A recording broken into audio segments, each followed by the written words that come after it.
నిఖిల్ కూతురి పేరేంటో తెలుసా?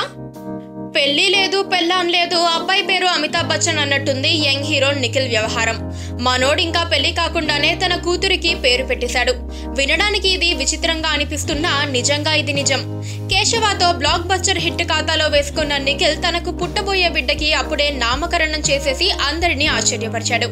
నిఖిల్ హీరోగా నటించిన కేశవ సినిమా ప్రస్తుతం థియేటర్లలో నడుస్తోంది. ఈ సినిమా ప్రమోషన్ లో భాగంగా మీడియాతో మాట్లాడిన నిఖిల్ ఇన్నాళ్ళు తన మనసులో దాచుకున్న విషయాన్ని బయటపెట్టాడు. తన కూతురు పేరు మాయా అని పెడతానని చెప్పేశాడు. పర్సనల్ గా ఫ్యూచర్ ప్లాన్స్ ఏంటి, పెళ్లి గురించి చెప్పండి అంటూ అడిగిన ప్రశ్నకు ఆయన ఇలా రియాక్ట్ అయ్యాడు. అయితే తన పెళ్లి ఎప్పుడు, ఎవరిని చేసుకుంటాడు, ఏమైనా లవ్ అఫైర్ ఉందా అన్న ప్రశ్నలకు మాత్రం ఆయన సమాధానం ఏమీ చెప్పలేదు.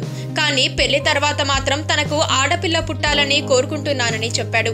అంతేకాదు పుట్టబోయే బిడ్డకు మాయా అనే పేరు కూడా పెడతానని చెప్పేశాడు. అదండి ఈ హీరో గారి ముందు చూపు.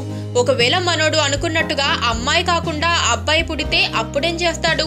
ఒకవేళ నిఖిల్ పెళ్ళే గనక చేసుకుంటే, పిల్లలే కనుక పుడితే అప్పుడు పుట్టేది ఆడా మగ అనేది ఎవరూ చెప్పలేరు కదా. మరి ఎందుకింత అడ్వాన్స్ గా తన కూతురికి మాయా అనే పేరు పెట్టుకున్నాడన్నది ఎవరికీ అంతుపట్టడం లేదు.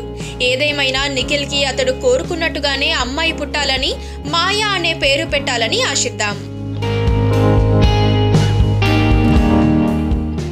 పక్కనే ఒక గంట సింబల్ కనిపిస్తుంది కదా, దాన్ని నొక్కారనుకోండి, మేం చేసే వీడియో అప్డేట్స్, నోటిఫికేషన్స్ అన్నిటితో మీ డివైస్ లో వాలిపోతాం.